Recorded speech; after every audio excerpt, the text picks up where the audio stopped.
What's up, guys? The time's come. I'm going to do my review, ranking, recap, whatever you want to call it, of some EP. I got, I think, 5 EPs, two re-recorded versions of previously existing albums. I'm kind of classifying these as the odd releases of the year. This is the non-album, what I consider to be a proper album releases of this year. My album ranking, I'm currently still waiting on one more album to get here, which I'll touch upon pretty early in this. But yeah, that's what I'm waiting on. Hopefully it'll arrive by the end of the year. If it arrives in early 2025, I'll just delay the ranking for that till then. But yeah, let's get on into it. So my bottom release is Vinous Casino's EP. I do gotta admit, the packaging is pretty cool because this is hand painted, and I believe the labels are put on by hand too. So I mean, it's pretty cool. I gotta say, pretty weak release if I can be honest. Black vinyl. Those are labels.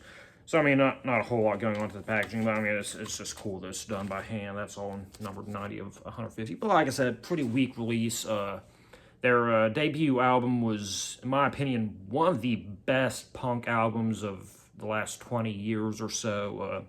Features Dennis Lyxzén on guitar and co-lead vocals with their other three vocalists, or other two vocalists, three total, I should say. But yeah, it was one of the best punk albums of the last 20 years. So, I had some pretty high hopes. This is, I'd say, a lot more polished, not as energetic.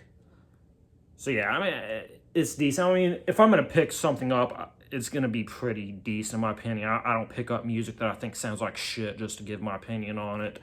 So I mean, it's a decent little EP, but not particularly exciting. And yes, their new album is the album I'm still waiting on.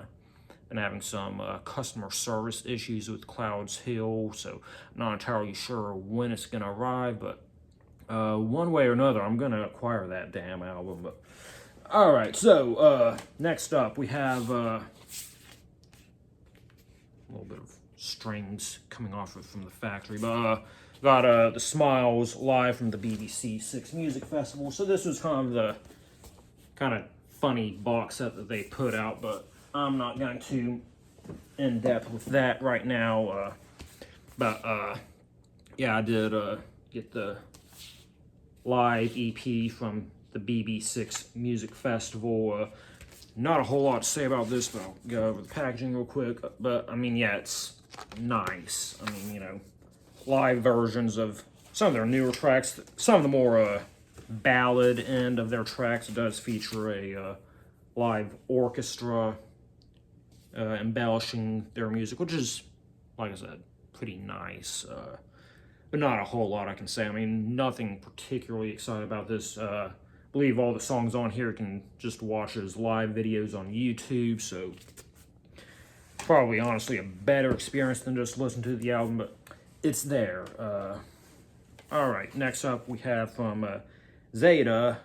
I don't speak Spanish. I'm probably going to butcher this. Seven Magia Infinita. So this is a re-recording of a previous album.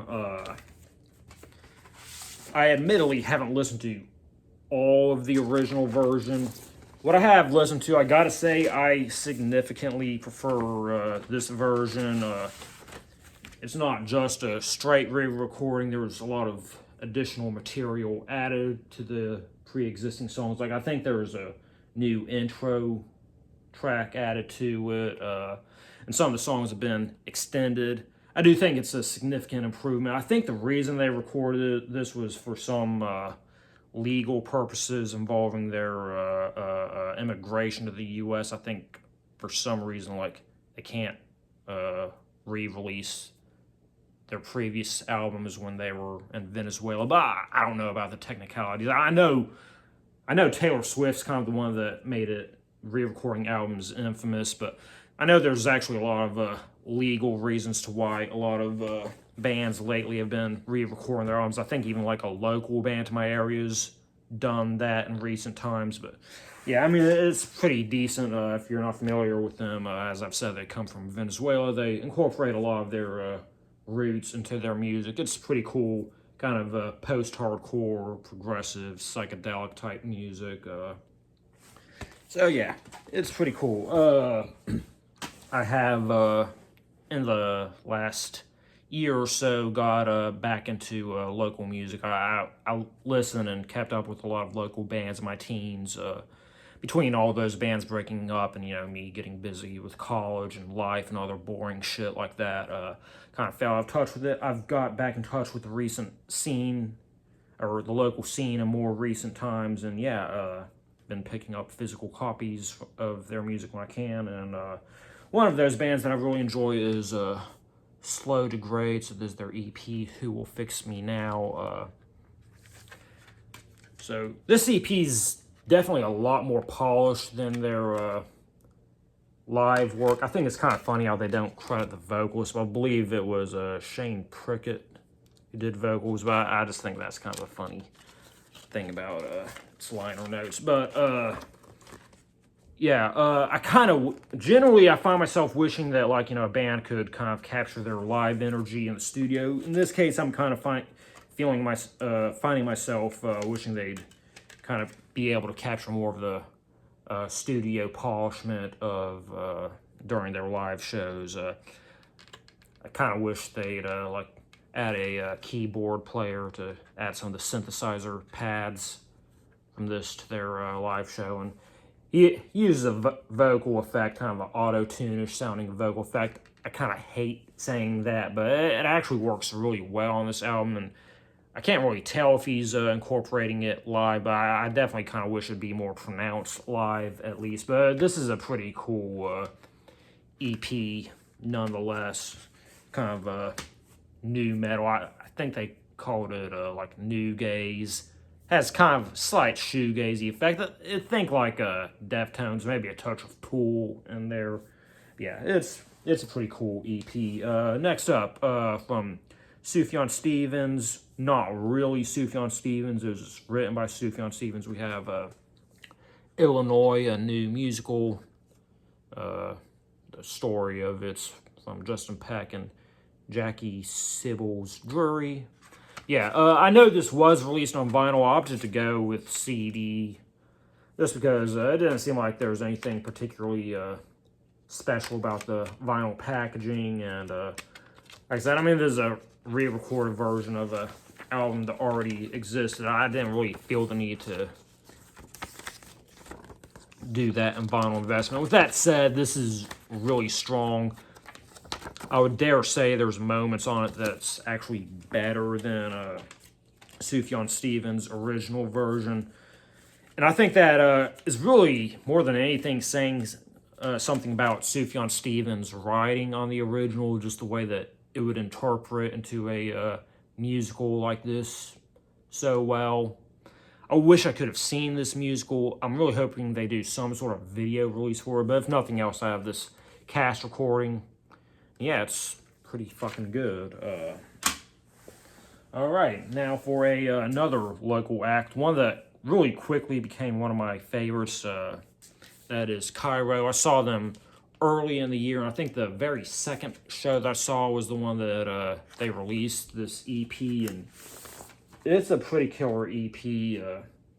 Shoegaze, pretty energetic shoegaze. I'd say at times it gets close to being pop punk. I would really like to see like a pop punk reinterpretation of the first track, How Nice. I think the vocal melody would work really well as a pop punk song. Yeah, I mean, they're really good local act that I've seen several times now. Now, one nitpick that I do have about this is a single-sided 12-inch. It is at 45 RPM, so that's a plus to it. But yeah, it's just blank on the other side. I kind of wish this was done as a 10-inch, though, just to be a little bit cheaper. But yeah, that is what it is. I got a lot of little extra tidbits in here, so it does have a lyric insert. But there was also some prints that they did for special show. So for the release show, they did this one, which is 13 out of 15. And then they also got this, which is a parody of another album I know. Embarrassingly, I knew what it was at one point. I can't remember what it is at one point. It was some shoegaze band that's at least up my alley. I just can't remember who it was. So yeah, that's pretty embarrassing. But yeah, really strong EP from a local band. So definitely think it's cool that, you know, a more small town local act had a few songs that just really resonated with me. Yeah, my favorite EP that was released this year, though, was from the Problem Child, 3X Problematic. He's described this as his EP from hell, but like his interpretation of hell, probably not going to say exact wording on this, but it was basically kind of like a more seductive, you know, seemingly nice place, and then once you get there, you kind of realize it's not what you signed up for, and you have no way out of it. So there's kind of a lot of interesting juxtaposition. He self-produced this, and I think he did a really killer job on the production of this. There's a lot of kind of juxtaposition of, like, you know, kind of more soothing pads and, you know, like string sections on the first track, Damien, you know, other stuff like that. But, you know, a lot of the beats on it are kind of more distorted. And, you know, like, I really like how the song Still Smoking, like the second half of it kind of gets a lot more dreary in it, kind of, you know, it's kind of a sequel to his previous song, Let's Smoke. And I kind of feel like this Still Smoking kind of touches in a bit on sort of the more negative side effects of it.